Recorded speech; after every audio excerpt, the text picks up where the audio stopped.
Mesdames, Messieurs, chers amis, et bienvenue à cette table ronde consacrée à la problématique des conséquences sanitaires, juridiques, sociales des incinérateurs. Et j'ai le plaisir de partager cette table ronde avec le professeur Catherine Ribaud, qui est professeure de droit à la faculté de Montpellier et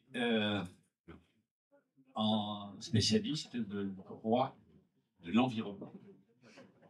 Et François Vasquez, qui est l'un des experts, des spécialistes des déchets depuis de longues années et qui est devenu de facto une référence dans cette problématique. Donc, merci François, merci Catherine.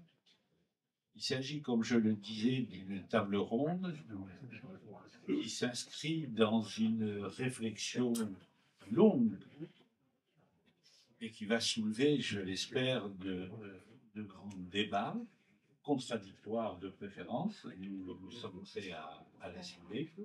Alors, avant de commencer, je dois vous partager les excuses de Madame Carole Delga.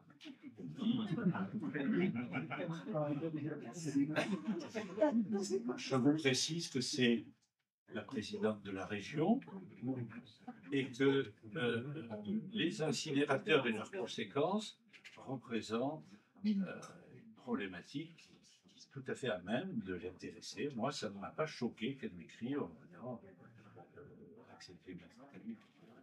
Donc, nous avons les excuses. Peut-être que mes amis de la municipalité ont reçu celle de notre maire. Non. Non plus. Non. Donc, pas d'excuses du maire, à moins que vous ayez celle du président de la métropole. Non plus. Bon. Alors, nous allons aborder, je sais qu'il s'agit bien d'une table ronde, donc nos interventions seront relativement brèves. Et je vais, à partir des données les plus récentes, car je fais une veille sanitaire sur le thème des perturbateurs endocriniens en général et des incinérateurs entre autres, et je vais partager avec vous quelques informations extrêmement récentes. Alors, la première, fin novembre, est apparu un rapport de l'IPEN. L'IPEN, c'est le network, c'est-à-dire le réseau mondial contre la pollution environnementale.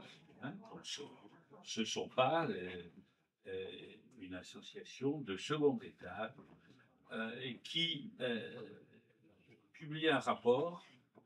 Je vous lis le titre. Incinération des déchets, un risque toxicologique dévastateur selon un nouveau rapport.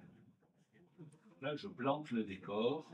Les incinérateurs représentent un risque dévastateur pour l'homme.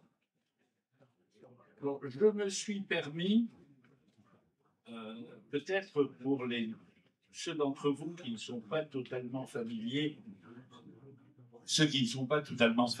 avec les conséquences sanitaires de la pollution environnementale, de contextualiser le débat de ce soir à travers nos connaissances dans le domaine de la santé environnementale. Je vais vous livrer quelques informations qui datent de quelques mois. Ça fait 25 ans que je suis engagé en tant que pédiatre et universitaire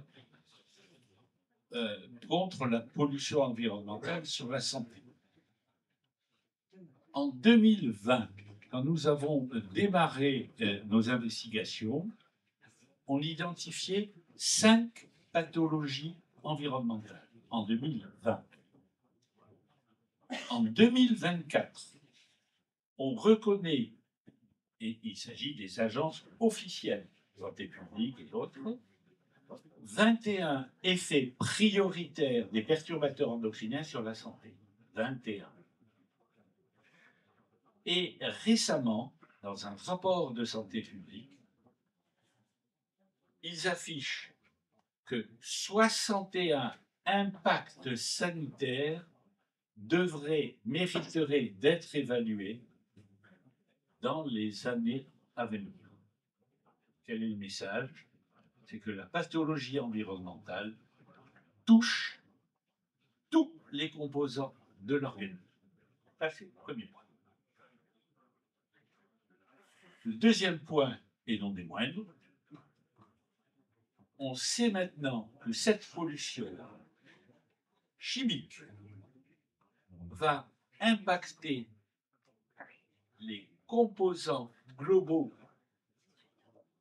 de l'homme, puisqu'on a été capable récemment d'identifier des billes, des microparticules et des microbilles de plastique recouverts de perturbateurs endocriniens.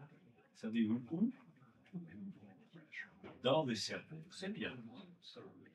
Dans le cerveau, dans le placenta et, injure ultime, dans le testicule. Je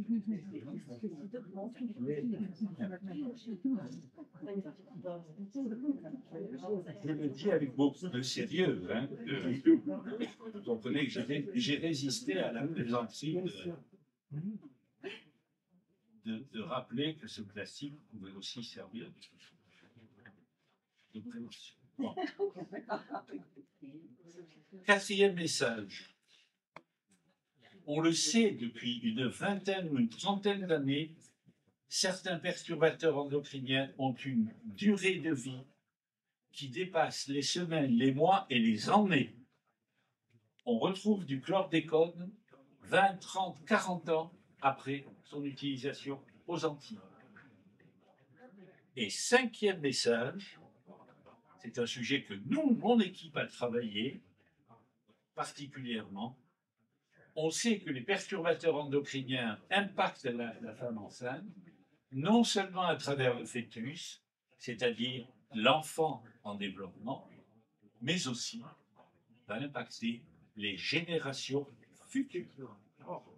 C'est-à-dire que nous sommes en train, aujourd'hui, et y compris pour la problématique qui est la nôtre ce soir, eh bien, d'obérer l'avenir des générations futures, et que vous allez voir que nous allons parler de perturbateurs endocriniens qui ont une rémanence, on les appelle des perturbateurs endocriniens permanents.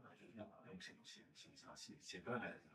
Donc, 5 messages qui vous permettent de mesurer, d'appréhender les conséquences de des perturbateurs endocriniens. Alors, de façon plus spécifique, les incinérateurs, vous savez sans doute, et là je n'ai pas trop de temps, il me faudrait des heures pour développer tout ce qui nous intéresse, mais vous savez que la pollution atmosphérique est l'une des 4 causes principales de mort en France et en Europe. Une des 4 causes principales de mort. On évalue entre 50 et 80 000 le nombre de morts par an de la pollution environnementale. Et sur cette pollution environnementale que vous connaissez, eh bien, va se greffer celle induite par les incinérateurs.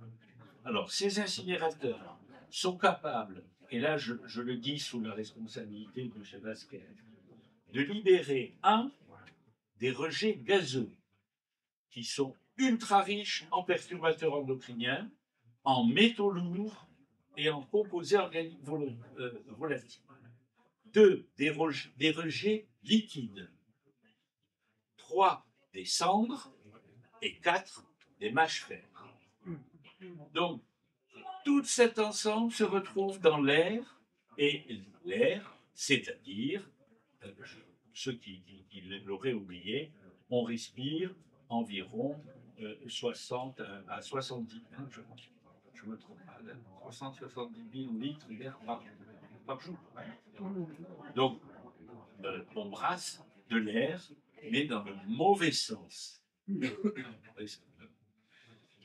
Alors, tous ce que je viens d'évoquer, tous ces produits nocifs se retrouvent dans les produits d'incinération et la cerise sur le gâteau, un rôle non négligeable va être dévolu aux PFAS.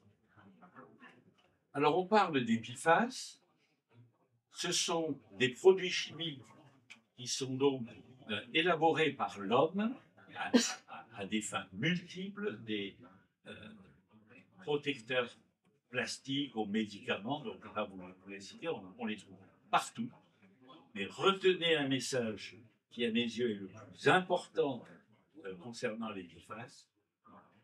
Le gouvernement, les autorités de tutelle ont demandé d'évaluer 49 PFAS. 49. Au jour d'aujourd'hui, on a quelques valeurs pour 13 d'entre eux.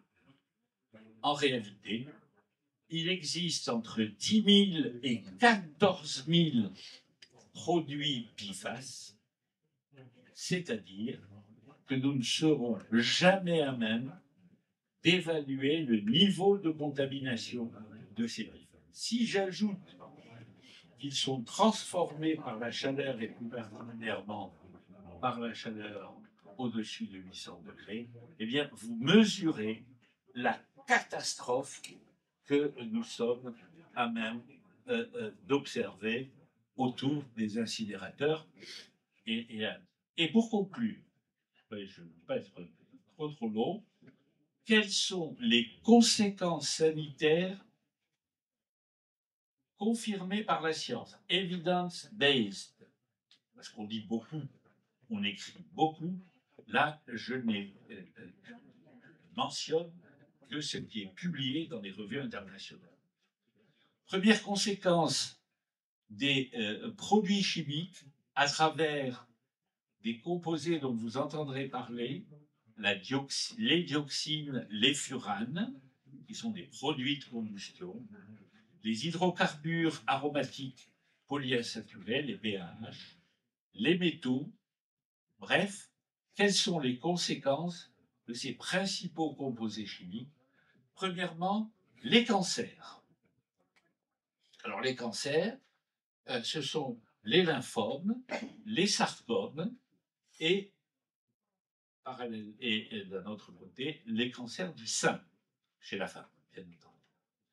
Deuxième cancer pulmonaire, ça surprend personne. Troisième conséquence, l'impact cardiovasculaire. Cinquième, les syndromes métaboliques avec notamment le diabète. On va vous dire que le diabète explose. Un aspect qui est loin d'être négligeable, impact des composés d'incinérateurs sur la fertilité. Vous avez entendu hier cette émission sur la réduction sur la chaîne parlementaire. Et M. Macron a décidé d'investir pour relancer la fertilité. Mais il laisse... Non, madame, je suis désolé. Non, je le dis avec beaucoup de sérieux, une pointe d'humour. Parce qu'au lieu de relancer la fertilité, il serait hautement plus pertinent de réduire les causes de la stérilité. Vous en conviendrez. Donc, la stérilité, les altérations de la grossesse, avortement, petit poids de naissance, malformation, et puis les troubles du neurodéveloppement. Dans un environnement ultra pollué, nous baignons dans un bain de perturbateurs endocriniens qui ne sont nullement évalués dans les méthodes actuelles. L'impact de ces perturbateurs est immédiat, mais il sera aussi secondaire, voire à distance. Un grand nombre de ces produits chimiques produits par les incinérateurs vont avoir une durée de vie qui est longue, notamment pour les dioxines. On retrouve au Vietnam la présence de dioxines utilisée par les Américains dans les années 70. Donc, presque 80 ans après, on retrouve les dioxines. Impact sur la génération future. Et enfin, absence totale de données objectives qui nous permettent de quantifier les conséquences de la pollution par les incinérateurs. En tout état de cause, le problème est tel qu'il faut le reconsidérer à la lumière peut-être d'une approche différente qui se substituerait non plus l'évaluation des conséquences de la pollution, mais la réévaluation des causes, c'est-à-dire des incinérateurs. C'est un problème de santé publique, c'est aussi un problème de société, c'est un problème de droit de l'environnement, et je suis ravi de passer la parole au professeur Catherine. Le professeur Souton vient de nous expliquer, donc il y avait un certain nombre de risques scientifiques pour lesquels on doit reconnaître, les gelées doivent reconnaître finalement qu'il n'y a pas aujourd'hui, là, maintenant, de réponse. Mais ça ne veut pas dire, paradoxalement, qu'il n'y a rien. Cela veut dire simplement que les évolutions se feront à partir d'une réponse qui sera apportée au danger, et notamment dans le cadre de l'évaluation des projets. Des questions là tout à l'heure. Alors, quand on parle d'incinérateur, on va automatiquement être vigilant. Quand je dis on, je veux dire nous, en tant que citoyens, en tant que personnes susceptibles de respirer, je vais dire, on va automatiquement donc être vigilant en se demandant finalement si l'évaluation des incidences environnementales, des incidences sur la santé sont effectivement de nature à protéger finalement les citoyens, les individus, à protéger de façon générale, il y a une seule santé, donc à protéger l'environnement. Et puis sur ce point, une proposition de loi a été déposée donc le 11 mars dernier, le 11 mars 2025, qui demande donc la réalisation, cette proposition, ce texte demande la réalisation d'un moratoire concernant les incinérateurs. Il y a bien donc danger. Alors, on peut chercher peut-être d'éventuelles, mais ce sera forcément dans le futur, peut-être d'éventuelles sources de reconnaissance, de recherche, puis de reconnaissance de la responsabilité finalement des décideurs publics sur cette question-là. Et puis peut-être des contentieux naîtront concernant donc l'évaluation ou les insuffisances de l'évaluation donc des incidences environnementales. Ne veut pas être trop technique, mais ce qui est certain, c'est que la prise de conscience commence maintenant à se généraliser. Cette proposition de loi démontre bien, prouve bien finalement qu'il y a de la part de certains députés traduisant donc les demandes de leurs électeurs, des citoyens, il y a bien là finalement une préoccupation. Merci Catherine. Pour déjà faire le prolongement de ce qui a été dit par le professeur Charles Sultan et Catherine Ribaud, il y a évidemment les problématiques de la qualité de l'air qui se posent avec l'incinération.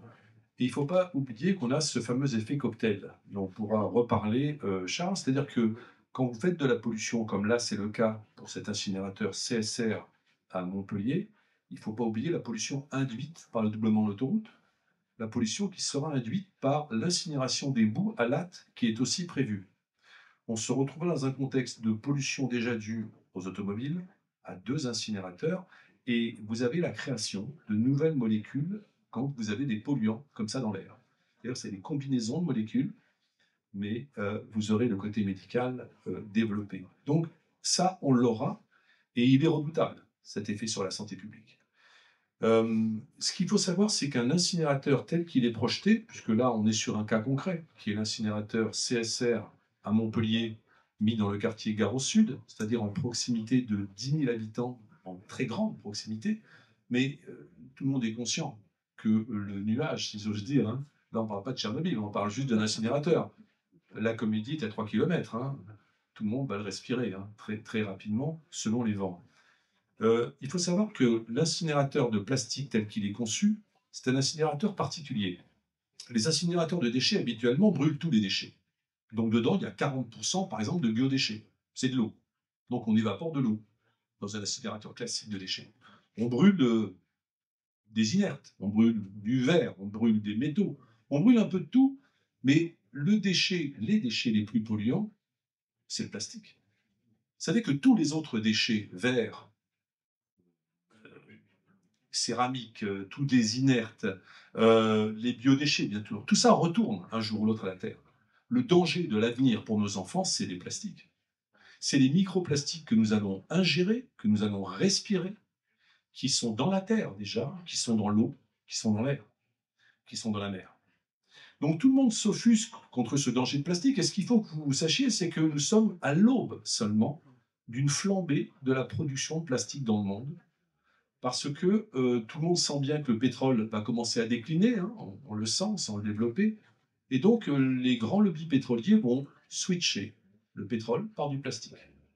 Autrement dit, il faut s'attendre à toujours plus de production de plastique et de plastique combiné. Or, de quoi s'agit-il dans ce qu'on fait à Montpellier?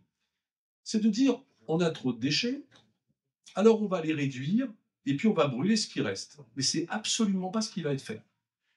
Car le CSR n'a qu'une vocation à brûler des déchets à haut pouvoir calorifique. C'est-à-dire que dans le four, on ne mettra pas de biodéchets. On ne mettra pas de verre, on va trier tout ça. On mettra des plastiques, purement des plastiques. Des plastiques combinés, des tableaux de bord, des pneus, tout ce qui est de plus toxique, si j'ose dire, va être concentré dans ces fours de CSR. Et ces fours vont monter à 850 degrés. C'est ce qui se fait actuellement. On sait que les PFAS ne sont pas détruits en dessous de 1200, voire 1400 degrés. Autrement dit, les PFAS vont être ventilés.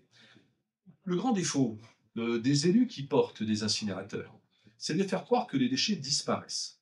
Quand vous brûlez 10 000 tonnes de déchets, vous gardez 3 000 tonnes de mâche-fer ou de cendres. Il faut le savoir, 3 000 tonnes de résidus, soit des cendres sous chaudière, toxiques, que même les Américains maintenant ne mettent même plus en soubassement des routes, mais dans le béton, et beaucoup plus toxiques, les cendres, ce qu'on appelle les réfioles, les résidus d'épuration de fumée, qui représentent 3% de ce qui est brûlé. 30%, 25-30% de mâche-fer, 3% de réfium. Ces déchets sont hautement toxiques. Autrement dit, on prend des déchets et on augmente la toxicité en produisant des mâche-fer, en produisant des réfiums et en dégageant dans l'air des gaz toxiques. Ça, c'est le problème sanitaire. Il faut que vous sachiez que le pire dans tout cela, c'est que le four est inutile. Parce que quand vous prévoyez un four, vous annihilez toute politique de réduction à la source, toute politique de tri, puisqu'il faut conserver le tonnage. Sachez que les fours exigent le maintien du tonnage des déchets, et donc pas de politique de réduction et pas de politique de tri. Je pourrais vous le démontrer à une autre occasion, ici c'est le sanitaire, mais techniquement, c'est très facile à démontrer. Donc, on ne va pas réduire les déchets à Montpellier, on ne va pas, contrairement à ce qu'on va vous affirmer, trier mieux, sortir vraiment les biodéchets, parce qu'on n'a pas intérêt à cela. Si on veut que le four fonctionne, 45 000 tonnes d'incinération, il ne faut pas réduire nos déchets jusqu'à l'ouverture de ce four, qui se fera en 2008, 2010 peut-être. Vous vous rendez compte? On a encore... Pardon, excusez-moi. Ça va être décidé en 2025. Ils disent qu'ils vont le faire en 5-6 ans. Moi, je vous le dis, on n'a jamais fait de CSR en dessous de 7 à 8 ans. Et même 9 ans.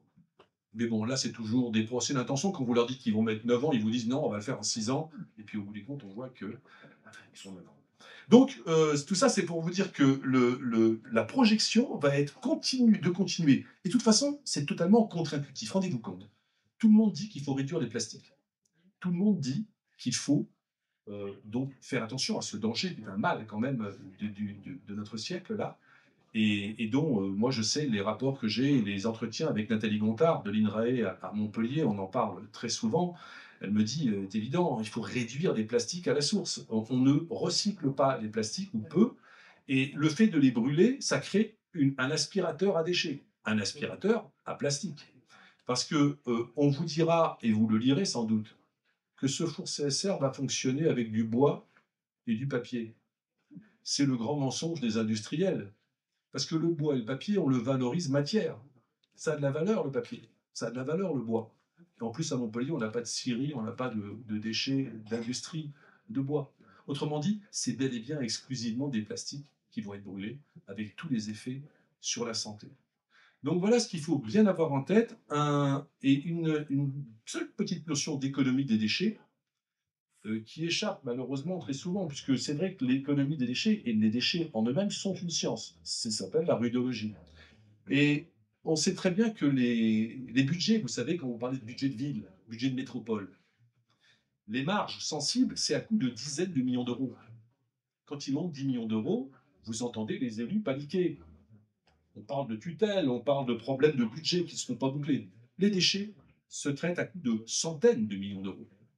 C'est ce qu'il faut que vous gardiez bien en tête, c'est que les déchets, ça n'est pas seulement un problème de santé, ce qui serait déjà énorme, pas seulement un problème de climat, rejet de CO2, taxe carbone, ce qui serait déjà énorme, mais c'est une ruine pour les fonds publics. Parce que l'argent fléché sur ces incinérateurs aspirateurs de déchets va obérer toutes les autres politiques publiques, toutes les autres politiques de solidarité, de culture. Vous voyez ce que je veux dire? C'est là que ça va frapper, et ça va frapper très fort. Parce que nous payons actuellement, et je vais terminer par cela, nous payons actuellement à Montpellier le choix funeste d'une énorme usine de tri mécano-biologique qui a ouvert en 2008 et contre laquelle je m'étais battu. On paie actuellement cela terriblement cher. Encore 2 augmentations de la taxe sur les déchets que tout le monde paie, même les plus modestes. Et là, ce qui se prépare, c'est la même chose. On va reproduire un TNB. On va ajouter une structure industrielle de préparateur de CSR. C'est-à-dire qu'on va prendre les déchets plastiques, on va les couper en petits morceaux pour les mettre dans un four polluant. Et cette chaîne industrielle, absolument pas viable sur le plan économique, va faire s'effondrer les finances de notre ville, de notre métropole. Voilà ce que j'avais à vous dire déjà, et je pense qu'on va pouvoir échanger.